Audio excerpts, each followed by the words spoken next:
दोस्तों नमस्कार। आज मैं सुनाने जा रही हूँ मुंशी प्रेमचंद की कहानी लांछन।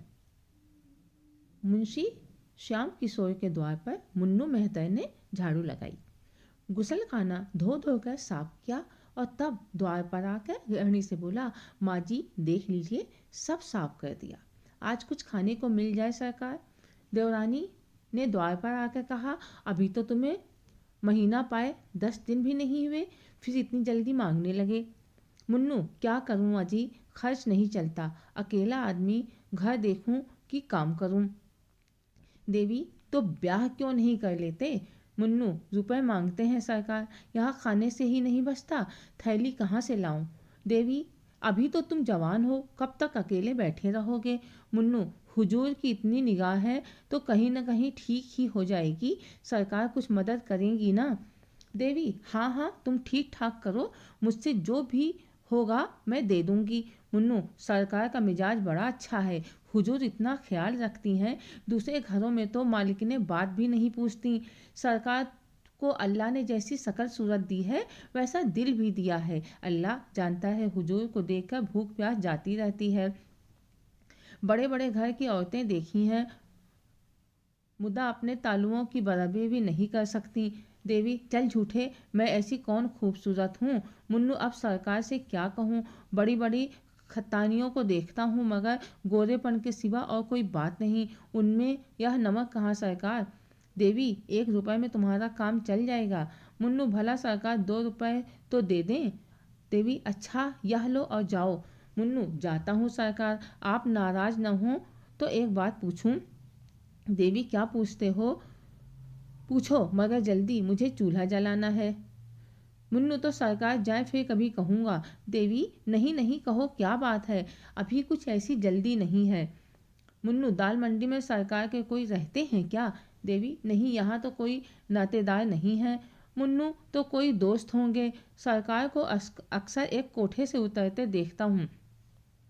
देवी दाल मंडी तो रंडियों का मोहल्ला है। मुन्नू हाँ सरकार रंडियाँ बहुत हैं यहाँ, लेकिन सरकार तो सीधे साधे आदमी मालूम होते हैं। यहाँ रात को देर से तो नहीं आते। देवी नहीं, शाम से पहले ही आ जाते हैं और फिर कहीं नहीं जाते, कभी कभी लाइब्रेरी अलबत्ता जाते हैं। मुन्नू बस बस यही बात है हुजूर, मौका मिले तो इशारे से समझा दीजिएगा सरकार कि रात को उधर ना जाया करें। आदमी का दिल कितना ही साफ हो, देखने वाले तो शक करने ही लगते हैं। इतने में भी बाबू श्याम किशोर आ गए। मुन्नू ने उन्हें सलाम किया, बाल्टी उठाई और चलता हुआ। श्याम किशोर ने पूछा, मुन्नू क्या कह रहा था। देवी कुछ नहीं, अपने दुखड़े रो रहा था, खाने को मांगता था, 2 रुपए दे दिए हैं, बातचीत बड़े ढंग से करता है। श्याम तुम्हें तो बातें करने का मरज है, और कोई नहीं तो मेहतर ही सही, इस भुतने से न जाने तुम कैसे बात करती हो। देवी मुझे उसकी सूरत से क्या करना है, गरीब आदमी है, अपना दुख सुनाने लगता है तो कैसे ना सुनूं। बाबू साहब ने बेले का गजरा रुमाल से निकाल देवी के गले में डाल दिया, किंतु देवी के मुख पर प्रसन्नता का कोई चिन्ह न दिखाई दिया। तिरछी निगाहों से देखकर बोली, आप आजकल दाल मंडी की सैर बहुत किया करते हैं। श्याम कौन, मैं। देवी जी हाँ, तुम मुझसे तो लाइब्रेरी का बहाना करके जाते हो और वहाँ जलसे होते हैं। श्याम कि बिल्कुल झूठ, 16 आने झूठ, तुमसे कौन कहता है, यही मुन्नू। देवी मुन्नू ने मुझसे कुछ नहीं कहा, पर मुझे तुम्हारी टोह मिलती रहती है। श्याम तुम मेरी टोह मत लिया कर, शक करने से आदमी शक्की ही हो जाता है और तब बड़े बड़े अनर्थ हो जाते हैं। भला मैं दाल मंडी क्यों जाने लगा, तुमसे बढ़कर दाल मंडी में और कौन है। मैं तो तुम्हारी इन मधुबई आँखों का आशिक हूँ, अगर अप्सरा भी सामने आ जाए तो भी मैं आँख उठाकर ना देखूँ। आज शारदा कहाँ है। देवी नीचे खेलने चली गई है। श्याम नीचे मत जाने दिया करो, इक्के मोटरें बग्घियाँ दौड़ती रहती हैं, न जाने कब क्या हो जाए। आज ही अदली बाजार में एक वारदात हो गई, 3 लड़के एक साथ दब गए। देवी 3 लड़के, बड़ा गजब हो गया, किसकी मोटर थी। श्याम इसका अभी तक पता नहीं चला, ईश्वर जानता है, तुम्हें यह गजरा बहुत खिल रहा है। देवी मुस्कुरा कर, चलो बातें ना बनाओ, तीसरे दिन मुन्नू ने देवी से कहा, सरकार एक जगह सगाई ठीक हो रही है, देखिए कॉल से फिर न जाइएगा, मुझे आपका बड़ा भरोसा है। देवी, देख ली औरत कैसी है। मुन्नू, सरकार जैसी तकदीर में है वैसी है, घर की रोटियां तो मिलेंगी, नहीं तो अपने हाथों ठोकना पड़ता है क्या कि मिजाज की सीधी है। हमारे जात की औरतें बड़ी चंचल होती हैं हुजूर, सैकड़ों पीछे एक भी पाक न मिलेंगी। देवी, मेहता लोग अपनी औरतों को कुछ नहीं कहते। मुन्नू, क्या कहें हुजूर, डरते हैं कि कहीं अपने आप आसना से चुगली खा के हमारी नौकरी चाकरी ना छुड़ा दें। मेहतनियों पर बाबू साहबों की बहुत निगाह रहती है सरकार। देवी, हंस कर, चल झूठे, बाबू साहबों की औरतें क्या मेहतनियों से भी गई गुजरी होती हैं। मुन्नू, अब सरकार कुछ ना कहलाएं, हुजूर को छोड़कर तो कोई ऐसी बुवाई नहीं देखते जिनका कोई बखान करे। बहुत ही छोटा आदमी हूँ सरकार, पर बबुआइनों की तरह मेरी औरत होती तो उससे बोलने को जी ना चाहता। हुजूर के चेहरे मोहरे की कोई औरत मैंने तो नहीं देखी। देवी, चल झूठे, इतनी खुशामद करना किससे सीखा। मुन्नू, खुशामद नहीं करता सरकार, सच्ची बात कहता हूँ। हुजूर एक दिन खिड़की के सामने खड़ी थी, रजा मियाँ की निगाह आप पर पड़ गई। जूते की बड़ी दुकान है उनकी, अल्लाह ने जैसे धन दिया है वैसा ही दिल भी। आपको देखते ही आंखें नीची कर ली। आज बातों बातों में हुजूर की शकल सूरत को सराहने लगे। मैंने कहा कि जैसी सूरत है वैसा सरकार को अल्लाह ने दिल भी दिया है। देवी, वाला अच्छा व लंबा सा सांवले रंग का जवान है। मुन्नू, हाँ हुजूर वही। मुझसे कहने लगे कि किसी तरह एक बार फिर उन्हें देख पाता, लेकिन मैंने डांट कर कहा, खबरदार मियाँ, जो मुझसे ऐसी बात की वहाँ तुम्हारी दाल न गलेगी। देवी, तुमने बहुत अच्छा किया, निगोड़े की आंख फूट जाए। जब इधर से जाता है खिड़की की ओर ही उसकी निगाह रहती है, कह देना इधर भूले कर भी ना ताके। मुन्नू, कह दिया है हुजूर, हुक्म हो तो चलूं, और तो कुछ साफ नहीं करना है, सरकार के आने की वेला हो गई है। मुझे देखेंगे तो कहेंगे यह क्या बातें कर रहा है। देवी, यह रोटियां लेते जाओ, आज चूल्हे चूल्हे से बच जाओगे। मुन्नू, अल्लाह हुजूर को सलामत रखे, मेरा तो यही जी चाहता है किसी दरवाजे पर पड़ा रहूं और एक टुकड़ा खा लिया करूं। सच कहता हूँ, हुजूर को देखकर भूख प्यास जाती रहती है। मुन्नू जा ही रहा था कि बाबू श्याम किशोर ऊपर आ पहुंचे। मुन्नू की पिछली बात पर उनके कान में पड़ गई थी। मुन्नू ज्यों ही नीचे गया, बाबू साहब देवी से बोले, मैंने तुमसे कह दिया था कि मुन्नू को मुंह ना लगाओ, पर तुमने मेरी बात नहीं मानी। छोटे आदमी एक घर की बात दूसरे घर तक पहुंचा देते हैं, इन्हें कभी मुंह न लगाना चाहिए। भूख प्यास बंद होने की क्या बात थी। देवी, क्या जाने भूख प्यास कैसी, ऐसी तो कोई बात ना थी। श्याम, थी क्यों नहीं, मैंने साफ सुना। देवी, मुझे तो ख्याल नहीं आता, होगी कोई बात, मैं कौन उसकी सब बातें बैठी सुना करती हूँ। श्याम, तो क्या वह यह दीवार से बातें करता है। देखो नीचे एक आदमी इस खिड़की की तरफ ताकता चला जाता है, इसी मोहल्ले का मुसलमान का लौंडा है, जूते की दुकान करता है। तुम क्यों इस खिड़की पर खड़ी रहा करती हो। देवी, चिक तो पड़ी हुई है। श्याम, चिक के पास खड़ी होने से बाहर का आदमी तुम्हें देख सकता है। देवी, यह मुझे मालूम ना था, अब कभी खिड़की खोलूंगी ही नहीं। श्याम, हाँ फायदा क्या, मुन्नू को अंदर मत आने दिया करो। देवी, गुसल खाना कौन साफ करेगा। श्याम, खैर आए, मगर उससे बातें नहीं करनी चाहिए। आज एक नया थिएटर आया है, चलो देखा सुना उसके एक्टर बहुत अच्छे हैं। इतने में शारदा नीचे से मिठाई का दोना लिए दौड़ती हुई आई। देवी ने पूछा, अरे यह मिठाई किसने दी। शारदा, राजा भैया ने दी है, कहते थे तुमको अच्छे अच्छे खिलौने ला दूंगा। श्याम, राजा भैया कौन है। शारदा, वही तो है जो अभी इधर से गए हैं। श्याम, वही तो नहीं जो लंबा सा सांवले रंग का आदमी है। शारदा, हाँ हाँ वही मैं अब उनके घर रोज जाऊंगी। देवी, क्या तू उसके घर भी गई थी। शारदा, वही तो गोद में उठाकर ले गए थे। श्याम, तू नीचे खेलने मत जाया कर, किसी दिन मोटर के नीचे दब जाएगी, देखती नहीं कितनी मोटरें आती जाती रहती हैं। शारदा, राजा भैया कहते थे तुम्हें मोटर पर हवा खिलाने ले जाएंगे। श्याम, तुम बैठी बैठी क्या किया करती हो जो तुमसे एक लड़की की निगरानी भी नहीं हो सकती। देवी, इतनी बड़ी लड़की को संदूक में बंद करके नहीं रखा जा सकता। श्याम, तुम जवाब देने में तो बहुत तेज हो, यह मैं जानता हूँ। यह क्यों नहीं कहती कि बातें करने से फुर्सत नहीं मिलती। देवी, बातें मैं किससे करती हूँ, यहाँ तो कोई पड़ोसिन भी नहीं। श्याम, मुन्नू तो है ना, देवी ऊँ दबाता, मुन्नू में क्या मेरा कोई सगा है जिससे बैठी बातें किया करती हूँ? गरीब आदमी है, अपना दुख रोता है तो क्या कह दूँ? मुझसे तो दुत्कारते नहीं बनता। श्याम खैर खाना बना लो, 9 बजे तमाशा शुरू हो जाएगा। 7 बज गए हैं। देवी तुम जाओ देखो, मैं ना जाऊंगी। श्याम तुम ही तो महीनों से तमाशे की रट लगाए हुए थी, अब क्या हो गया? क्या तुमने कसम खा ली कि यह जो बात कहें वह कभी ना मानूंगी? देवी जाने क्यों तुम्हारा ऐसा ख्याल है, मैं तो तुम्हारी इच्छा पाकर ही कोई काम करती हूँ। मेरे जाने से कुछ और पैसे खर्च हो जाएंगे और रुपए कम पड़ जाएंगे तो तुम मेरी जान खाने लगोगे, यही सोचकर मैंने कहा था। अब तुम कहते हो तो चली चलूंगी, तमाशा देखना किसे बुरा लगता है। 9 बजे श्याम किशोर एक तांगे पर बैठकर देवी और शारदा के साथ थिएटर देखने चले। सड़क पर थोड़ी ही दूर गए थे कि पीछे से एक और तांगा आ पहुंचा। इस पर राजा बैठा हुआ था और उसके बगल में बैठा था मुन्नू मेहतर, जो बाबू साहब के घर में सफाई करता था। देवी ने उन दोनों को देखते ही सिर झुका लिया। उससे आश्चर्य हुआ कि रजा और मुन्नू में इतनी गाढ़ी मित्रता है कि रजा उसे तांगे पर बैठाकर सैर कराने ले जाता है। शारदा रजा को देखते ही बोल उठी, बाबूजी देखो वह राजा भैया आ रहे हैं। ताली बजा कर, राजा भैया इधर देखो, हम लोग तमाशा देखने जा रहे हैं। रजा ने मुस्कुरा दिया, मगर बाबू साहब मारे क्रोध के तिलमिला उठे। उन्हें ऐसा मालूम हुआ कि ये दुष्ट केवल मेरा पीछा करने के लिए आ रहे हैं। इन दोनों में जरूर साठ गांठ है, नहीं तो रजा मुन्नू को क्यों लेता। उनसे पीछा छुड़ाने के लिए उसने तांगे वाले से कहा, और तेज ले चलो, देर हो रही है। तांगा तेज हो गया। रजा ने भी अपना तांगा तेज किया। बाबू साहब ने जब तांगे को धीमा करने को कहा तो रजा का तांगा भी धीमा हो गया। आखिर बाबू साहब ने झुंझला कर कहा, तुम तांगे को छावनी की ओर ले चलो, हम थिएटर देखने नहीं जाएंगे। तांगे वाले ने उनकी ओर कुतूहल से देखा और तांगा फेर लिया। रजा का तांगा भी फिर गया। बाबू साहब को इतना क्रोध आ रहा था कि रजा को ललकारों पर डरते थे कि कहीं झगड़ा ना हो जाए तो बहुत से आदमी जमा हो जाएंगे और व्यर्थ में ही झेप होगी।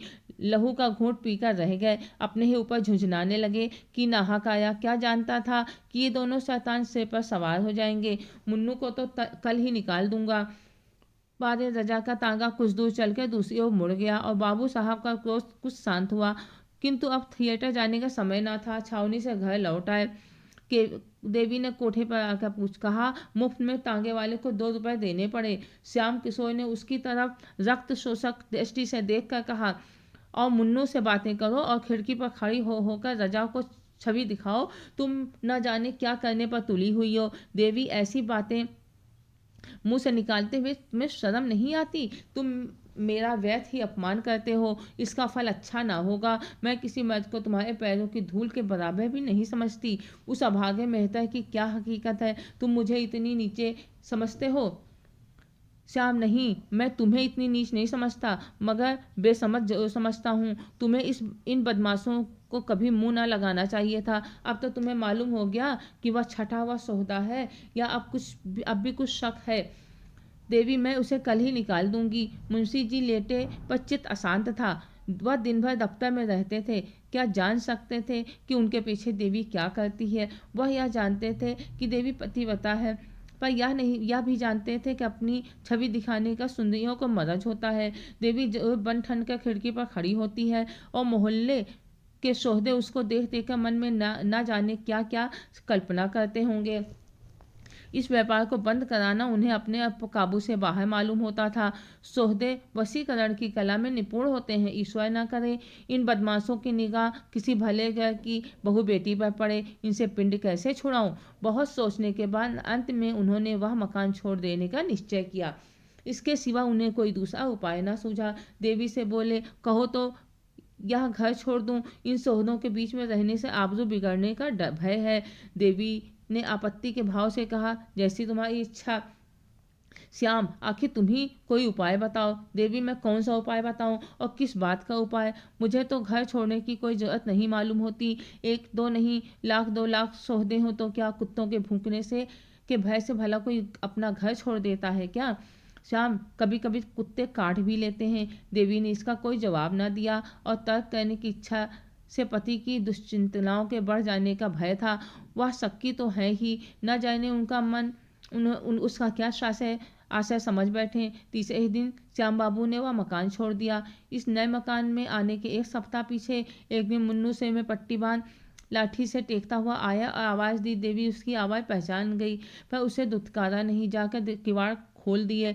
पुराने घर के समाचार जानने के लिए उसका चित्त लालायित हो रहा था। मुन्नू ने अंदर आकर कहा, सरकार, जब से आपने वह मकान छोड़ दिया, कसम ले लीजिए उधर एक बार भी नहीं गया हूँ। उस घर को देखकर रोना आने लगता है। मेरा भी जी चाहता है इसी मोहल्ले में आऊँ, पागलों की तरह इधर उधर मारा मारा फिरा करता हूँ।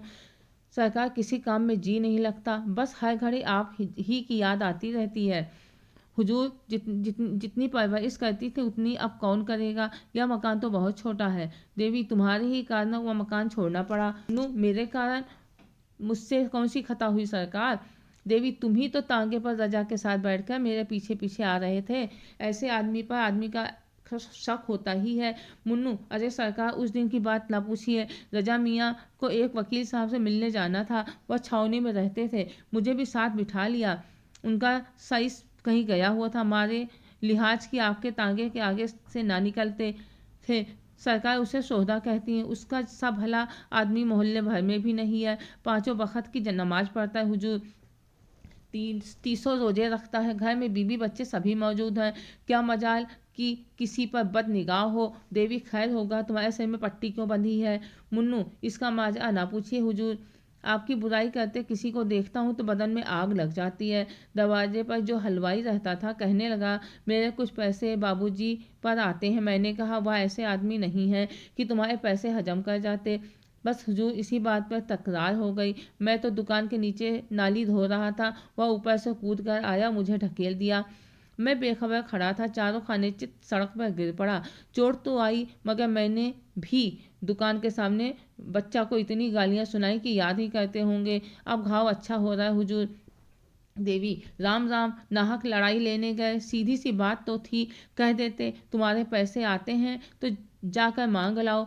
है शहर में ही, दूसरे देश में तो नहीं भाग गए। मुन्नू, हुजूर आपकी बुराई सुन के नहीं रहा जाता, फिर चाहे वह अपने घर लाट ही क्यों ना हो। फिर पड़ूंगा, वह महाजन होगा तो अपने घर का होगा, यहाँ कौन उसका दिया खाते हैं। देवी, उस घर में अभी कोई आया कि नहीं? मुन्नू, कई आदमी देखने आए हुजूर, मगर जहाँ आप रह चुकी हैं वहाँ पर अब कौन दूसरा रह सकता है। हम लोगों ने उन लोगों को भड़का दिया। रजा मियाँ तो हुजूर उसी दिन से खाना पीना छोड़ बैठे हैं, बिटिया को याद करके रोते हैं। हुजूर को हम गरीबों की याद काहे को नहीं आती? देवी, याद क्यों नहीं आती? मैं आदमी नहीं हूँ? जानवर पर थान छूटने पर 2-4 दिन चारा नहीं खाते, या पैसे लो कुछ बाजार से लाकर खा लो, भूखे होगे। मुन्नू, हुजूर की दुआ से खाने की तंगी नहीं है, आदमी का दिल देखा जाता है।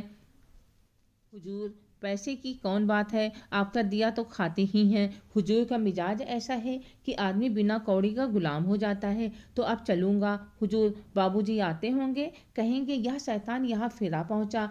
देवी, अभी उनके आने में बड़ी देर है। मुन्नू, ओहो, एक बात तो भूला ही जाता था, रजा मियाँ ने बिटिया के लिए खिलौने दिए थे। बातों में ऐसा भूल गया कि इनकी सुध ही ना रही। कहाँ है बिटिया? देवी, अभी तो मदरसे से नहीं आई, मगर इतने खिलौने लाने की क्या ज़रूरत थी? अरे, रजा ने तो गजब ही कर दिया, भेजना ही था तो 2-4 आने के खिलौने भेज देते। अकेली मेम 3-4 रुपए से कम की ना होगी। कुल मिलाकर 30-35 रुपए से कम के खिलौने नहीं हैं। मुन्नू, क्या जाने सरकार, मैंने तो कभी खिलौने नहीं खरीदे। 30-35 रुपए के होंगे तो उनके लिए कौन सी बड़ी बात है। अकेली दुकान से 50 रुपए रोज की आमदनी है हुजूर। देवी, नहीं, इनको लौटा ले जाओ, इतने खिलौने लेकर वह क्या करेगी? मैं सिर्फ एक मेम रखे लेती हूँ। मुन्नू, हुजूर, रजा मियाँ को बड़ा रंज होगा, मुझे तो जीता ही ना छोड़ेंगे। बड़े ही मोहब्बती आदमी हैं हुजूर, बीवी 2-4 दिन के लिए मैके चली जाती है तो बेचैन हो जाते हैं। सहसा शारदा पाठशाला से आ गई और खिलौने देखते ही उन पर टूट पड़ी। देवी ने डांट कर कहा, क्या करती है, क्या करती है? मेम ले ले, और सब लेकर क्या करेगी? शारदा, मैं तो सब लूँगी। मेम को मोटर पर बिठा कर दौड़ाऊंगी, कुत्ता पीछे पीछे दौड़ेगा। इन बर्तनों में गुड़िया के खाने बनाऊंगी। कहाँ से आए हैं अम्मा, बता दो। देवी, कहीं से नहीं आए, मैंने देखने को मंगवाए थे, तू इनमें से एक ले ले।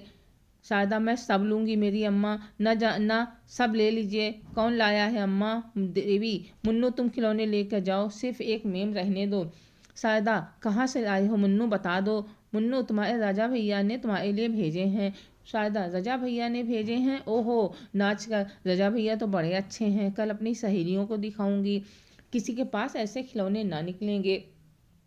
देवी, अच्छा मुन्नू तुम अब जाओ, रजा मियाँ से कह देना फिर यहाँ खिलौने ना भेजें। मुन्नू चला गया तो देवी ने शारदा से कहा, ला बेटी तेरे खिलौने रख दूं। बाबूजी देखेंगे तो बिगड़ेंगे और कहेंगे कि रजा मियाँ के खिलौने क्यों लिए, तोड़ तोड़ कर फेंक देंगे। भूल कर भी उनसे खिलौने की चर्चा ना करना। शारदा, हाँ अम्मा रख दो, बाबूजी तोड़ देंगे। देवी, उनसे कभी मत कहना कि रजा भैया ने खिलौने भेजे हैं, नहीं तो बाबूजी राजा भैया को मारेंगे और तुम्हारे कान भी काट देंगे, कहेंगे लड़की भिखमंगी है, सबसे खिलौने मांगती फिरती है। शारदा, हाँ अम्मा रख दो, बाबूजी तोड़ देंगे। इतने में बाबू श्याम किशोर भी दफ्तर से आ गए। भौहें चढ़ी हुई थीं। आते ही बोले, यह शैतान मुन्नू इस मोहल्ले में भी आने लगा? मैंने आज उसे देखा, क्या यहाँ भी आया था? देवी ने हिचकिचाते हुए बोला, हाँ आया तो था श्याम, और तुमने आने दिया। मैंने मना ना किया था कि उसे कभी अंदर कदम ना रखने देना। देवी द्वार पर आकर खटखटाने लगा तो क्या करती? श्याम, उसके साथ वह सोहदा भी रहा होगा। देवी, उसके साथ और कोई नहीं था। श्याम, तुमने आज भी ना कहा होगा यहाँ मत आया कर। देवी, मुझे तो इतना ख्याल ना रहा, और अब वह यहाँ क्या करने आएगा? श्याम, जो करने आज आया था वही करने फिर आएगा। तुम मेरे मुंह में कालिख लगाने पर तुली हो। देवी ने क्रोध में ऐंठ कर कहा, मुझसे तुम ऐसी ऊटपटांग बातें मत किया करो, समझ गए?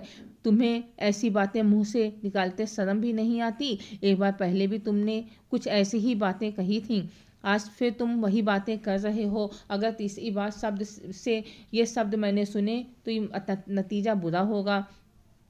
इतना कहे देती हूँ, तुमने मुझे कोई वैसा समझ लिया है? श्याम, मैं नहीं चाहता कि वह मेरे घर आए। देवी, तो मना क्यों नहीं कर देते? मैं तुम्हें रोकती हूँ? श्याम, तुम क्यों नहीं मना कर देती? देवी, तुम्हें कहते क्या शर्म आती है? श्याम, मेरा मना करना व्यर्थ है। मेरे मना करने पर भी तुम्हारी इच्छा पाकर उसका आना जाना होता रहेगा। देवी ने ओठ चबा कर कहा, अच्छा अगर वह आता ही रहे तो क्या हानि है? मेहता सभी के घरों में आया जाया करते हैं। श्याम, अगर मैंने मुन्नू को कभी अपने द्वार पर फिर देखा तो तुम्हारी कुशल नहीं, इतना समझाए देता हूँ। यह कहते हुए श्याम किशोर नीचे चले गए और देवी स्तंभित खड़ी रह गई। तब उसका हृदय इस अपमान, लांछन और अविश्वास के आघात से पीड़ित हो उठा। वह फूट फूट कर रोने लगी। उसको सबसे बड़ी चोट जिस बात से लगी वह यह थी कि मेरे पति मुझे इतनी नीच, इतनी निर्लज समझते हैं। जो काम बेस्या भी ना करेगी उसका संदेह मुझ पर कर रहे हैं। श्याम किशोर के आते ही शारदा अपने खिलौने उठाकर भाग गई थी कि कहीं बाबूजी तोड़ ना डालें। नीचे आकर यह सोचने लगी कि इन्हें कहाँ छिपा कर रखूं। वह इसी सोच में थी कि उसकी एक सहेली आंगन में आ गई। शारदा उसे अपने खिलौने दिखाने के लिए आतुर हो गई। इस प्रलोभन को वह किसी तरह ना रोक सकी।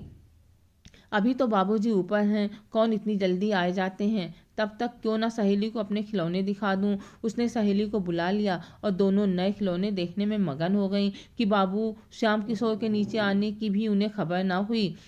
श्याम किशोर खिलौने देखते ही झपट कर शारदा के पास आ पहुंचे और पूछा, तूने ये खिलौने कहाँ पाए?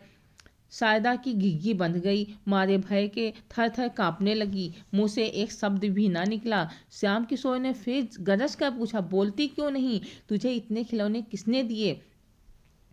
शारदा रोने लगी। तब श्याम किशोर ने उसे फुसलाकर कहा, रो मत, हम तुझे नहीं मारेंगे, तुझसे इतना ही पूछते हैं कि तूने ऐसे सुंदर खिलौने कहाँ पाए। इस प्रकार 2-4 बार दिलासा देने से शारदा को कुछ धैर्य बंधा। उसने सारी कथा कह सुनाई। हाँ अनर्थ, इससे कहीं अच्छा होता कि शारदा मौन ही रहती। उसका गूंगी हो जाना ही भी इससे अच्छा था। देवी कोई बहाना करके बला से इसे टाल देती, पर होनहार को कौन टाल सकता है। श्याम किशोर के रोम रोम से ज्वाला निकलने लगी। खिलौने वहीं छोड़कर वह धम धम करते हुए ऊपर गए और देवी के दोनों कंधों से झंझोड़ कर बोले, तुम्हें इस घर में रहना है या नहीं, साफ साफ कह दो। देवी अभी तक खड़ी सिसकियां ले रही थी। यह निर्मम प्रश्न सुनकर उसके आंसू गायब हो गए। किसी भारी विपत्ति की आशंका से ने उसे हल्के से आघात को भुला दिया, जैसे घातक की तलवार देखकर कोई प्राणी रोक सैया से उठकर भागे। श्याम किशोर की ओर भया तो नेत्रों से देखा पर मुंह से कुछ न बोली। उसका एक एक रोम मौन भाषा में पूछ रहा था, इस प्रश्न का क्या मतलब है? श्याम किशोर ने फिर कहा, तुम्हारी जो इच्छा हो साफ साफ कह दो। अगर मैं ऐसा रहते रहते तुम्हारा जी ऊब गया है तो तुम्हें अख्तियार है, मैं तुम्हें कैद करके नहीं रखना चाहता। मेरे साथ तुम्हें छल कपट करने की क्या ज़रूरत है? मैं सहज तुम्हें विदा करने को तैयार हूँ। जब तुमने मन में एक बात निश्चय कर ली तो मैंने भी निश्चय कर लिया है। तुम इस घर में अब नहीं रह सकती, रहने के योग्य नहीं हो। देवी ने आवाज़ संभाल कर कहा, तुम्हें आजकल क्या हो गया है जो हर वक्त जहर उगलते रहते हो? अगर मुझसे ही जी उब गया तो जहर दे दो। जला जला कर क्यों जान मारते हो? मेहता से बातें करना तो ऐसा अपराध ना था। जब उसने आकर पुकारा तो मैंने द्वार खोल दिया। अगर मैं जानती कि जरा सी बात का बतंगड़ हो जाएगा तो उसे दूर से ही दुत्कार देती। श्याम जी चाहता तालू से जबान खींच लूं। बातें होने लगी, इधर होने लगे, इशारे होने लगे, तोहफे आने लगे। अब बाकी क्या रहा? देवी, क्यों नाहक घाव पर नमक छिड़कते हो? एक अबला की जान लेकर कुछ ना पाओगे। श्याम, मैं झूठ कहता हूँ? हाँ, झूठ कहते हो। श्याम, ये खिलौने कहाँ से आए? देवी का कलेजा धक से हो गया। कांटों के बदन में लहू नहीं। समझ गई, इस वक्त ग्रह बिगड़े हुए हैं, सर्वनाश के सभी संयोग मिलने लगे हैं। ये निगोड़े खिलौने ना जाने किस बुरी साइट में आए। मैंने लिए ही क्यों? उसी वक्त लौटा क्यों ना दिए? बात बनाकर बोली, आग लगे वही खिलौने तोहफे हो गए। बच्चों को कोई कैसे रोके? किसी की मानते हैं? कहती रही, मत ले मत, मगर ना मानी तो मैं क्या करती? हाँ, यह जानती कि इन खिलौने पर मेरी जान मारी जाएगी तो जबरदस्ती छीन कर फेंक देती। श्याम, इनके साथ और कौन कौन सी चीजें आई हैं? भला चाहती हो तो अभी लाओ। देवी, जो कुछ आया होगा इसी घर में ही होगा। देख क्यों नहीं लेते? इतना बड़ा घर भी नहीं है कि 4 दिन देखते लग जाएं। श्याम, मुझे इतनी फुर्सत नहीं है। खैरियत इसी में है कि जो चीज़ें आई हों ला कर मेरे सामने रख दो। यह तो हो नहीं सकता कि लड़की के लिए खिलौने आए और तुम्हारे लिए कोई सौगात ना आए। तुम भरी गंगा में कसम खाओ तो भी विश्वास ना आएगा। देवी, तो इस घर में क्यों देख नहीं लेते? श्याम सुंदर ने घूंसा तान कर बोला, कह दिया मुझे फुर्सत नहीं है। सीधे से सारी चीजें लाकर रख दो, नहीं तो इसी दम गला दबाकर मार डालूंगा। देवी, मारना हो तो मार डालो। जो चीजें आई ही नहीं उन्हें कहाँ से दिखा दूं? श्याम किशोर ने क्रोध से उन्मत्त होकर देवी को इतनी जोर से धक्का दिया कि चारों खाने चित जमीन पर गिर पड़ी। तब उसके गले पर हाथ रखकर बोले, दबा दूं गला, ना दिखलाएगी तू उन चीजों को? देवी, जो अरमान हो पूरे कर लो। श्याम, खून ही पीऊंगा। तूने समझा क्या है? देवी, अगर दिल की प्यास बुझती हो तो पी जाओ। श्याम, फिर तो उस मेहता से बातें ना करोगी? अगर अब कभी मुन्नू या उस सोहदे को द्वार पर देखा तो गला काट दूंगा। यह कहकर बाबूजी ने देवी को छोड़ दिया और बाहर चले गए। लेकिन देवी उसी दशा में बड़ी देर तक पड़ी रही। उसके मन में इस समय पति प्रेम की मर्यादा रक्षा का लेश भी मात्र न था। उसका अंतःकरण प्रतिकार के लिए विकल हो रहा था। इस वक्त अगर वह सुनती कि श्याम किशोर किसी ने बाजार में जूते से पीटा तो कदाचित वह खुश होती। कई दिनों तक पानी से भीगने पर आज यह झोंका पाकर प्रेम की दीवार भूमि पर गिर पड़ी और मान की रक्षा करने वाली कोई साधना न रही। आज केवल संकोच की लोक लाज की हल्की सी रस्सी रह गई है जो एक झटके से टूट सकती है। श्याम किशोर बाहर चले गए तो शारदा भी अपने खिलौने लिए हुए घर से बाहर निकली। बाबूजी ने खिलौनों को देखकर कुछ बोले नहीं तो अब उसे किसी की चिंता और किसका भय। वह अब क्यों ना अपनी सहेलियों को खिलौने दिखाए। सड़क के उस पार एक हलवाई का मकान था। हलवाई की लड़की अपने द्वार पर खड़ी थी। शारदा उसे खिलौने दिखाने चली। बीच में सड़क थी, सवारी गाड़ियों और मोटरों का तांता बंधा हुआ था। शारदा को अपनी धुन में किसी बात का ध्यान न रहा। बलोचित उत्सुकता से भरी वह खिलौने लिए दौड़ी। वह क्या जानती थी मृत्यु भी उसी प्राणों का खिलौना खेलने के लिए दौड़ी आ रही है। सामने एक मोटर आती हुई दिखाई दी। दूसरी ओर से बग्घी आ रही थी। शारदा ने चाहा दौड़कर उस पार निकल जाए। मोटर ने बिल्कुल बजाया। शारदा ने जोर मारा कि सामने से निकल जाए, पर होनहार को कौन टालता। मोटर बालिका को रौंदते हुई चली गई। सड़क पर एक मांस की लोथड़ी पड़ी रह गई। खिलौने ज्यों के त्यों थे, उनमें से एक भी न टूटा था। खिलौने रह गए, खेलने वाला चला गया। दोनों में कौन स्थायी है और कौन अस्थायी, इसका फैसला कौन करे। चारों ओर से लोग लोग दौड़ पड़े। अरे यह तो बाबूजी की लड़की है जो ऊपर वाले मकान में रहते हैं। लोथ कौन उठाए। एक आदमी ने लपक कर द्वार पर पुकारा, बाबूजी आपकी लड़की तो सड़क पर नहीं खेल रही थी, जरा नीचे तो आ जाइए। देवी ने छज्जे पर खड़े होकर सड़क की ओर देखा तो शायदा की लोथ पड़ी हुई थी। वह चीख मारकर बेतहाशा नीचे दौड़ी और सड़क पर आकर बालिका को गोद में उठा लिया। उसके पैर कांपने लगे। इस वज्रपात ने उसे स्तंभित कर दिया। रोना भी ना आया। मोहल्ले के कई आदमी पूछने लगे, बाबूजी कहाँ गए, उनको कैसे बुलाया जाए।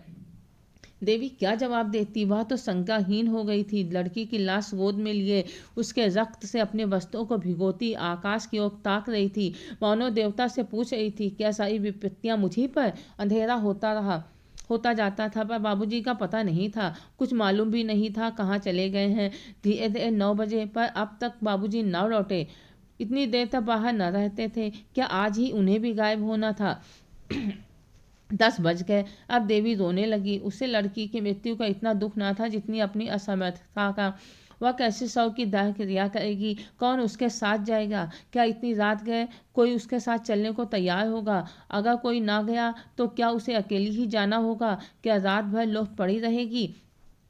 ज्यों ज्यों सन्नाटा होता जा रहा था, देवी को भय होता था। वह पछता रही थी कि शाम ही क्यों न इसे लेकर चली गई। 11 बजे थे। सहसा किसी ने द्वार खोला। देवी उठकर खड़ी हो गई। समझी बाबूजी आ गए। उसका हृदय उमड़ आया और वह रोती हुई बाहर आई। पर आह, यह बाबूजी ना थे, ये पुलिस के आदमी थे जो इस मामले की तहकीकात करने आए थे। 5 दिन पहले की घटना थी। 5 बजे की घटना थी। तहकीकात होने लगी 11 बजे। आखिर थानेदार भी तो आदमी है, वह भी तो संध्या समय घूमने फिरने जाता ही है। घंटे भर तक तहकीकात होती थी। देवी ने देखा अब संकोच से काम न चलेगा। थानेदार ने उससे जो पूछा उसका उत्तर उसे निसंकोच भाव से दिया। जरा सी भी ना शर्माई, जरा भी ना झिझकी। थानेदार भी दंग रह गया। जब सबके बयान लिखकर दरोगा चलने लगे तो देवी ने कहा, आप उस मोटर का पता लगाएंगे। दरोगा, अब तो शायद ही उसका पता लगे। देवी, तो उसको कुछ सजा ना होगी। देवी, दरोगा, मजबूरी है, किसी को नंबर भी तो नहीं मालूम। देवी, सरकार इसका कुछ इंतजाम नहीं करती, गरीबों के बच्चे इसी तरह कुचले जाते रहेंगे। दरोगा, इसका क्या इंतजाम हो सकता है, मोटरें तो बंद नहीं हो सकती। देवी, कम से कम पुलिस वालों को यह तो देखना चाहिए कि शहर में कौन बहुत तेज ना चलाए। अगर आप लोग ऐसा क्यों करने लगे, आपके तो अफसर भी तो मोटरों में बैठते हैं, आप उनकी मोटर रोकेंगे तो नौकरी कैसी रहेगी। थानेदार लज्जित होकर चला गया। जब लोग सड़क पर पहुंचे तो एक सिपाही ने कहा, मेहदीना बड़ी टनमन दिखात है। थानेदार, अजी जी, इसने तो मेरा नातना बंद कर दिया है।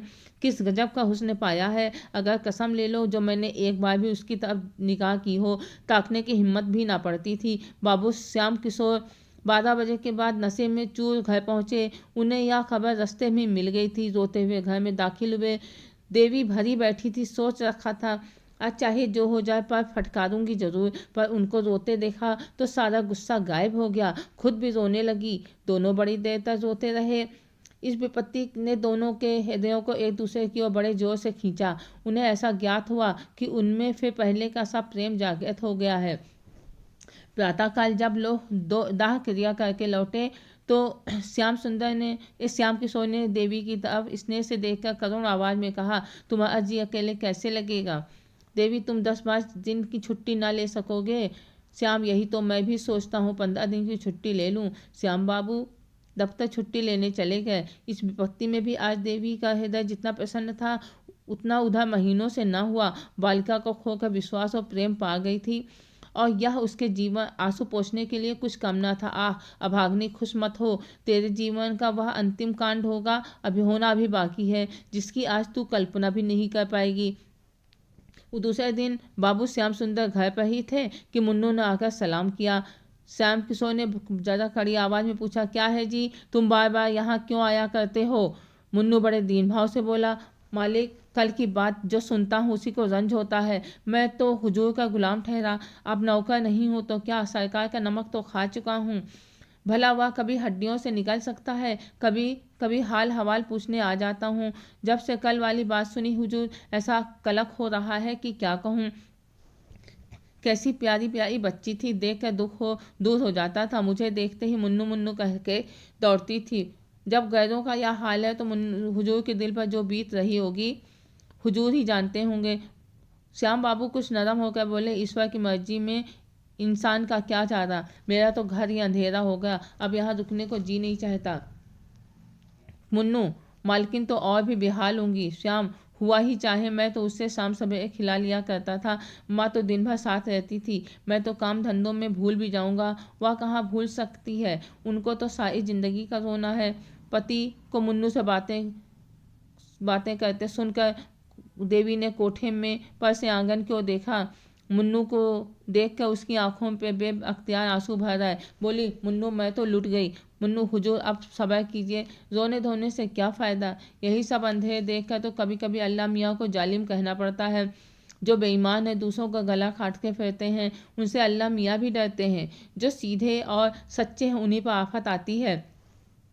मुन्नू देवी को दिलासा देता रहा। श्याम बाबू भी उसकी बातों का समर्थन करते जाते थे। जब वह चला गया तो बाबू साहब ने कहा, आदमी तो कुछ बुरा नहीं मालूम होता। देवी ने कहा, मोहब्बती आदमी रंज ना होता तो यहाँ क्यों आता। 15 दिन गुजर गए। बाबू साहब फिर से दफ्तर जाने लगे। मुन्नू इस बीच में फिर कभी ना आया। अब तक तो देवी का दिन पति से बातें करने में कट जाता था, लेकिन अब उनके चले जाने पर उसे बार बार शारदा की याद आती। प्रातः सारा दिन रोते ही कटता था। मोहल्ले की 2-4 नीच जाति की औरतें आती थीं, लेकिन देवी को उनसे मन न मिलता था। वे झूठी सहानुभूति दिखाकर देवी से कुछ ऐंठना चाहती थीं। एक दिन कोई 4 बजे मुन्नू फिर आया और आंगन में खड़ा होकर बोला, मालकिन, मैं हूँ मुन्नू, नीचे आ जाइएगा। देवी ने ऊपर से ही बोला, अब क्या काम है, कहो तो। मुन्नू, जरा आइए तो। देवी नीचे आई तो मुन्नू ने कहा, रजा मियाँ बाहर खड़े हैं और हुजूर से मातम पुरसी करते हैं। देवी ने कहा, जाकर कह दो, ईश्वर की जो मर्जी थी वह हुई। रजा दरवाजे पर खड़ा था। ये बातें उसने साफ सुनी। बाहर ही से बोला, खुदा जानता है, जब से यह खबर सुनी है दिल के टुकड़े हुए जाते हैं। मैं जरा दिल्ली चला गया था, आज ही लौट कर आया हूँ, मगर मेरी मौजूदगी में यह वारदात हुई होती तो क्या कर सकता था, मगर मोटर वाले को बिला सजा कराए ना छोड़ता, चाहे वह किसी रजा की ही मोटर होती। सादा शहर छान मारता। बाबू साहब चुपके होके बैठे रहे। यह भी कोई बात है, मोटर चलाकर क्या कोई किसी को जान से मार देगा। फूल सी बच्ची को जालिमों ने मार डाला। हाय, अब कौन तुझे रजा भैया कहकर पुकारेगा। खुदा की कसम, उसके लिए दिल्ली से टोकरे पर खिलौने ले आया हूँ। क्या जानता था कि यहाँ यह सितम हो गया। देख मुन्नू, यह ताबीज़ ले जाकर बहू जी को दे दे। इसे अपने जूड़े में बांध लेंगी। खुदा ने चाहा तो उन्हें किसी तरह की दहशत या खटका ना रहेगा। उन्हें बुरे बुरे ख्याल दिखाई देते होंगे, रातों नींद उचट जाती होगी, दिल घबराया करता होगा। ये सारी शिकायतें इस ताबीज़ से दूर हो जाएंगी। मैंने एक पहुँचे हुए फ़कीर से यह ताबीज़ लिखाया है। इसी प्रकार रजा मुन्नू उस वक्त तक एक न एक बहाने से द्वार से ना टरे, जब तक बाबू साहब आते ना दिखाई दिए। श्याम किशोर ने उन दोनों को जाते देख लिया। ऊपर जाकर गंभीरता भाव से बोले, रजा क्या कहने आया था। देवी, यूं ही मातम पोसी करने आया था। आज दिल्ली से आया है, यह खबर सुनकर दौड़ा आया था। श्याम, मर्द मर्दों से मातम पोसी करते हैं या औरतों से। देवी, तुम ना मिले तो मुझसे सोप इकट्ठ करने चला आया। श्याम, इसके यह माने है कि जो आदमी मुझसे मिलने आए वह मेरे न रहते हुए तुमसे मिल सकता है, इसमें कोई हरज क्यों नहीं। देवी, सबसे मिलने में थोड़े ही जा रही हूँ। श्याम, तो रजा क्या मेरा साला है या ससुरा। देवी, तुम तो जरा सी बात में छल्लाने लगते हो। श्याम, यह जरा सी बात है। एक भले स्त्री की एक सौदे से बात करें, यह जरा सी बात है तो बड़ी सी बात किसे कहते हैं। यह जरा सी बात नहीं है कि यदि मैं तुम्हारी गर्दन घोट दूं तो भी पाप मुझे ना लगेगा। देखता हूँ फिर तुमने वही रंग पकड़ा। इतनी बड़ी सजा पाकर भी तुम्हारी आंखें नहीं खुली। अब की क्या मुझे ले बीतना चाहती हो। देवी सन्नाटे में आ गई। एक तो लड़की का शौक, ऊपर से यह अब शब्दों की बौछार और भीषण आक्षेप। उसके सिर में चक्कर सा आ गया, बैठकर रोने लगी। इस जीवन से तो मौत कहीं अच्छी, केवल यही शब्द उसके मुंह से निकले। बाबू साहब गरज कर बोले, यही होगा, मत घबराओ, यही होगा। तुम मरना चाहती हो तो मुझे भी तुम्हारे अमर होने की आकांक्षा नहीं है। जितनी जल्द तुम्हारे जीवन अंत हो जाए उतना ही अच्छा। कुल में कलंक तो ना लगेगा। देवी ने सिसकियां लेते हुए कहा, क्यों एक अबला पर इतना अन्याय करते हो? तुम्हें जरा भी दया नहीं आती? श्याम, मैं कहता हूँ चुप रहे। देवी, क्यों चुप रहूं? क्या किसी की जबान बंद कर दोगे? श्याम फिर बोले, जाती हो मैं उठकर सिर तोड़ दूं? देवी, क्यों सिर तोड़ दोगे? कोई जबरदस्ती है? श्याम, अच्छा तो बुला देखें तेरा कौन हिमायती है। यह कहते हुए बाबू साहब झल्ला कर उठे और देवी को कई झापड़ और घूसे लगा दिए, मगर वह ना रोई ना चिल्लाई, न जबान से एक शब्द निकला। केवल अर्थ शून्य नेत्रों से पति की ओर ताकती रही, मानो वह निश्चय करना चाहती थी कि यह आदमी है या कुछ और। जब श्याम किशोर पीट कर अलग हो गए तो देवी ने कहा, दिल के अरमान अभी ना निकले हो तो और निकाल लो, फिर शायद यह अवसर ना मिले। श्याम किशोर ने जवाब दिया, सिर काट लूंगा। सिर तू है किस फेर में? यह बोलते हुए चले गए नीचे। झटके के साथ किवाड़ खोले, धमाके के साथ बंद किए और कहीं चले गए। अब देवी की आंखों से आंसू की नदी बहने लगी। रात के 10 बज गए पर श्याम किशोर घर न लौटे। रोते रोते देवी की आंखें सूज गईं। क्रोध में मधुर स्मृतियों का लोप हो जाता था। देवी को ऐसा ज्ञात होता था श्याम किशोर को उसके साथ कभी प्रेम ही ना था। हाँ, कुछ दिनों तक वह उसका मुंह अवश्य जोहते रहते थे, लेकिन वह बनावटी प्रेम था। उसके यौवन का आनंद लूटने के लिए उससे मीठी मीठी प्यार की बातें की जाती थीं, उसे छाती से लगाया जाता था, उसे कलेजे पर सुलाया जाता। यह सब दिखावा था, स्वांग था। उसे याद ही ना आता था कि कभी उससे सच्चा प्रेम किया गया हो। अब वह रूप नहीं रहा, वह नवीनता नहीं रही, फिर उसके साथ क्यों न अत्याचार किए जाएं। उसने सोचा कुछ नहीं, अब उसका इनका दिल मुझसे फिर गया है, नहीं तो क्या इस जरा सी बात पर ही मुझ पर टूट पड़ते। कोई ना कोई लांछन लगा कर मुझसे गला छुड़ाना चाहते हैं, यही बात है। तो मैं क्यों इनकी रोटियां और इनकी मार खाने के लिए इस घर में पड़ी रहूं? जब प्रेम ही नहीं रहा तो मेरे यहाँ रहने को धिक्कार है। मैके में कुछ ना सही या दुर्गति तो ना होगी। उनकी यही इच्छा है तो यही सही। मैं भी समझ लूंगी कि मैं विधवा हो गई। ज्यों ज्यों रात गुजरती थी देवी के प्राण सूखे जाते थे। उसे यह धड़का समाया हुआ था कि कहीं वह आकर फिर ना मारपीट शुरू कर दें। कितने क्रोध में भरे हुए यहाँ से गए, वाहरी तकदीर। अब मैं इतनी नीच हो गई कि मेहतरों से जूते वालों से आशनाई करने लगी। इस भले आदमी को ऐसी बातें मुंह से निकालते शर्म भी नहीं आई।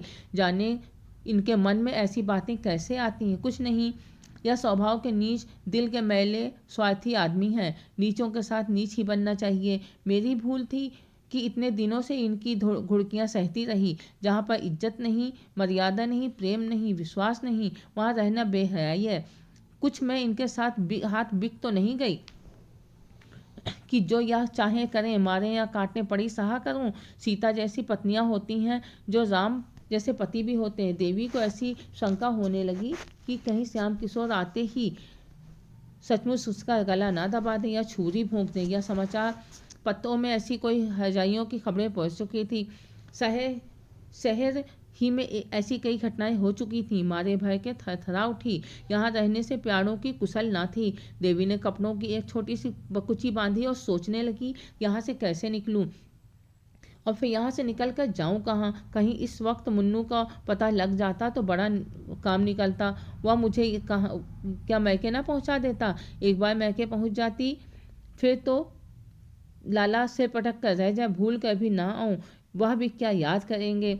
रुपए क्यों छोड़ दूं जिसमें एक मदिया मजे से कुल छड़े उड़ाए। मैंने तो काट काट कर जमा किए हैं। इनकी कौन सी ऐसी बड़ी कमाई है। खर्चा करना चाहती तो कौड़ी ना बचती, पैसा पैसा बचाती रहती थी। देवी ने जाकर नीचे के किवाड़ बंद कर लिए। फिर संदूक खोलकर अपने सारे जेवर और रुपए निकाल कर बकची में बांध लिए। सब के सब करेंसी नोट थे, विशेष बोझ भी ना हुआ। एकाएक किसी ने सदर दरवाजे में जोर से धक्का दिया। देवी सहम उठी। उसने ऊपर से झांक कर देखा, श्याम बाबू थे। उसकी हिम्मत ना पड़ी कि जाकर द्वार खोल दे। फिर तो बाबू साहब ने इतने जोर से धक्के मारने शुरू किए मानो किवाड़ ही तोड़ डालेंगे। इस तरह द्वार खुलवाना ही उनके चित्त की दशा को साफ प्रकट कर रहा था। देवी शेर के मुंह में जाने का साहस ना कर सकी।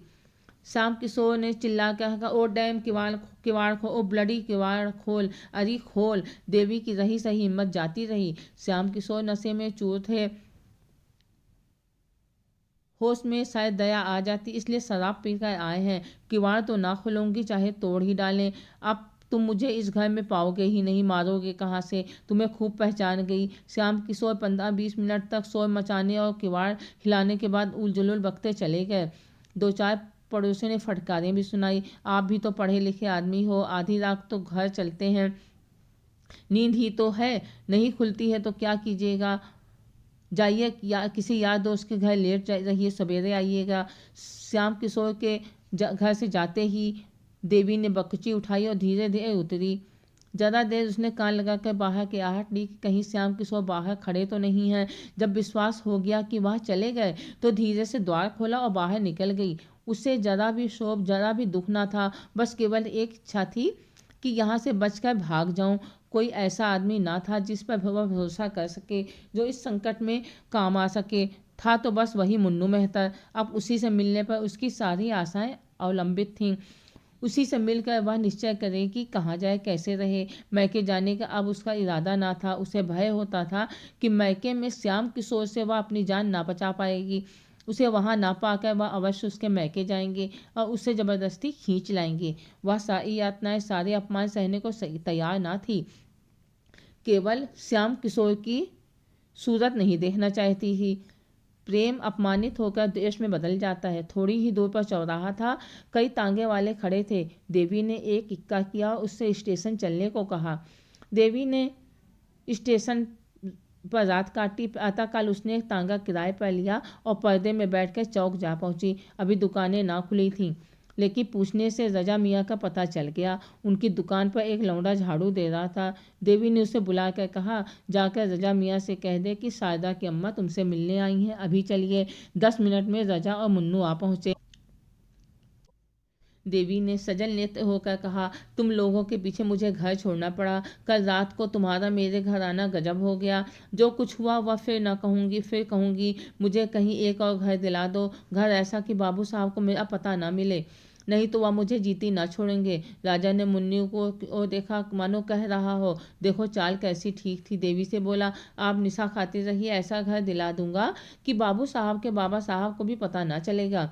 आपको किसी बात की तकलीफ ना होगी। हम आपके पसीने की जगह खून बहा देंगे। सच पूछो तो बहू जी, बाबू साहब आपके लायक थे ही नहीं। मुन्नू कहा कि बात भैया, आप रानी होने लायक हैं। मैं मालकिन से कहता था कि बाबू साहब जी को दाल मंडी की हवा लग गई है, पर आप मानती ही ना थी। आज रात ही को मैंने गुलाब जान के कोठे पर से उतरते देखा, नशे में चूर थे। देवी, झूठी बात, उनकी यह आदत नहीं। गुस्सा उन्हें जरूर बहुत है, पर गुस्से में आके उन्हें नेक बद कुछ नहीं सूझता, लेकिन निगाह के बुरे नहीं। मुन्नू, हुजूर मानती ही नहीं तो क्या करूं? अच्छा, कभी दिखा दूंगा, तब तो मानिएगा। रजा, अबे दिखाना पीछे। इस वक्त आपको मेरे घर पहुंचा दे, ऊपर ले जाना। तब तक मैं एक मकान देखने जाता हूँ, आपके लायक बहुत ही अच्छा है। तुम्हारे घर बहुत से औरतें होंगी। रजा, कोई बात नहीं बहू जी, सिर्फ एक बुढ़िया मामी है, वह आपके लिए एक कहारिन बुला देंगी। आपको किसी बात की तकलीफ ना होगी। मैं मकान देखने जा रहा हूँ। देवी जी, अब बाबू साहब की तरफ भी होते जाना, देखना घर आए कि नहीं। रजा, बाबू साहब से तो मुझे चिढ़ हो गई है, शायद नज़र में आ जाए तो मेरी उनसे लड़ाई हो जाए। जो मर्द आप जैसी हुस्न की देवी की कदर नहीं करता वह आदमी नहीं। मुन्नू, बहुत ठीक कहते हो भैया, ऐसी शरीफ जादी को कौन जाने किस मुंह से डांटते हैं। मुझे इतने दिन हुजूर की गुलामी करते हो गए, कभी एक बात ना कही। रजा मकान देखने गया और तांगा रजा के घर की ओर चला। देवी के मन में इस समय एक शंका का आभास हुआ, कहीं ये सचमुच दोनों सोहदे तो नहीं हैं। लेकिन कैसे मालूम हो यह सत्य कि देवी के ने जीवन प्रयत्न के लिए स्वामी का त्याग किया था, पर इतनी ही देर में उसे कुछ परिचित होने लगा था। अकेली एक घर में कैसे रहेगी, बैठी बैठी क्या करेगी, यह कुछ उसकी समझ में ना आता था। उसने दिल में कहा, क्यों ना घर लौट चलूं, ईश्वर करे वह अभी घर ना आए हों। मुन्नू से बोली, तुम जरा दौड़ कर देखो तो बाबूजी घर आए कि नहीं। मुन्नू, आप घर चलकर आराम से बैठे, मैं देख कर आऊँगी।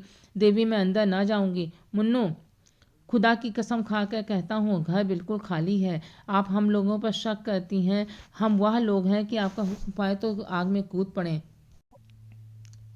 देवी इक्के से उतरकर अंदर चली गई। चिड़िया एक बार पकड़ जाने पर भी फड़फड़ाई, किंतु पैरों में लासा पड़े होने के कारण उड़ न सकी और शिकारी ने उसे अपनी झोली में रख लिया। वह अभाग्नि क्या फिर कभी आकाश में उड़ेगी? क्या फिर उसे डालियों पर चहकना नसीब होगा? शाम किशोर सवेरे घर लौटे तो उनका चित्त शांत हो गया था। उन्हें शंका हो रही थी कि कदाचित देवी घर न होगी। द्वार के दोनों पट खुले देखे तो कलेजा सन्न से हो गया। इतने सवेरे किवाड़ों का खुला रहना अमंगल सूचक था। एक क्षण द्वार पर खड़े होकर अंदर की आहट ली, कोई आवाज न सुनाई दी। आंगन में गए, वहां भी सन्नाटा।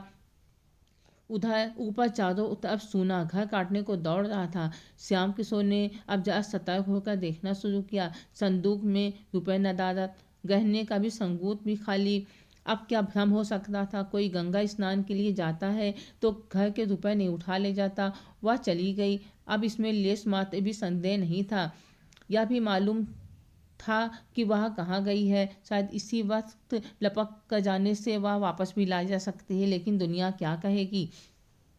श्याम किशोर ने अब चौपाई पर बैठकर ठंडे दिल से इस घटना की विवेचना करनी शुरू की। इसमें तो संदेह ना था कि रजा और उसके पिट्ठू मुन्नू ने ही बहकाया है। आखिर बाबूजी का कर्तव्य क्या था? उन्होंने वह पुराना मकान छोड़ दिया, देवी को बार बार समझाया। इसके उपरांत वह क्या कर सकते थे? क्या मारना अनुचित था? कोई दूसरी स्त्री जिसके हृदय में पहले ही से विष न भर गया हो, केवल मार खा कर ही घर से निकल जाती। अवश्य ही देवी का हृदय कलुषित हो गया है। बाबू साहब ने फिर सोचा, अभी ज़्यादा देर में मेहरी आएगी, वह देवी को घर में देखकर पूछेगी तो क्या जवाब दूंगा? दम के दम सारे मोहल्ले में यह खबर फैल जाएगी। हाय भगवान, क्या करूं? श्याम किशोर के मन में इस वक्त जरा भी पश्चाताप, जरा भी दया ना थी। अगर देवी किसी तरह उन्हें मिल जाती तो वह उसकी हत्या कर डालने में जरा भी पशोपेश ना करते। उसका घर से निकल जाना, चाहे आवेश के सिवा उसका कोई कारण ना हो, उनकी निगाह में अक्षम्य था। क्रोध बहुधा विरक्ति का रूप धारण कर लिया करता है। श्याम किशोर को संसार से घृणा हो गई। जब अपनी पत्नी ही दगा कर जाए तो किसी से क्या आशा की जाए? जिस स्त्री के लिए हम जीते भी हैं और मरते भी हैं, जिसको सुखी रखने के लिए अपने प्यारों का बलिदान कर देते हैं, जब वह अपनी ना हुई तो फिर दूसरा कौन हो सकता है? इस स्त्री को प्रसन्न रखने के लिए उन्होंने क्या क्या नहीं किया। घर वालों से लड़ाई की, भाइयों से नाता तोड़ा, यहाँ तक कि वे अब उसकी सूरत भी नहीं देखना चाहिए। उसकी कोई इच्छा भी ऐसी इच्छा ना थी जो उन्होंने पूरी ना की हो। उनका जरा सा सिर भी दुखता था तो उनके हाथों के तोते उड़ जाते थे। रात की रात उसकी सेवा सुबह में बैठे रहते थे। वही स्त्री आज उनसे दगा कर गई, केवल एक गुंडे के बहकाने में आकर उनके मुंह में कालिख लगा गई थी। गुंडों पर इल्जाम लगाना तो एक प्रकार से मन को समझाना है। जिसके दिल में खोट ना हो उसे कोई बहका सकता है क्या? जब इस स्त्री ने धोखा दिया तो फिर समझना चाहिए कि संसार में प्रेम, विश्वास और अस्तित्व ही नहीं, या केवल भावुक प्राणियों की कल्पना मात्र है। ऐसे संसार में रहकर दुख और निराशा के सिवा क्या मिलता है? हाथ दुष्टा, ले, आज से तू स्वतंत्र है, जो चाहे कर, अब कोई तेरा हाथ पकड़ने वाला नहीं है। जिसे तू प्रियतम कहते नहीं थकती थी, उसके साथ तूने आज यह कुटिल व्यवहार किया। चाहूँ तो तुझे अदालत में घसीट कर इस पाप का दंड दे सकता हूँ, मगर क्या फायदा? इसका फल तुझे ईश्वर देंगे। श्याम किशोर चुपचाप नीचे उतरे, न किसी से कुछ कहा ना सुना, द्वार खुले छोड़ दिए और गंगा तट की ओर चले। तो दोस्तों, ये कहानी आपको कैसी लगी मुझे कमेंट बॉक्स में बताइएगा। धन्यवाद।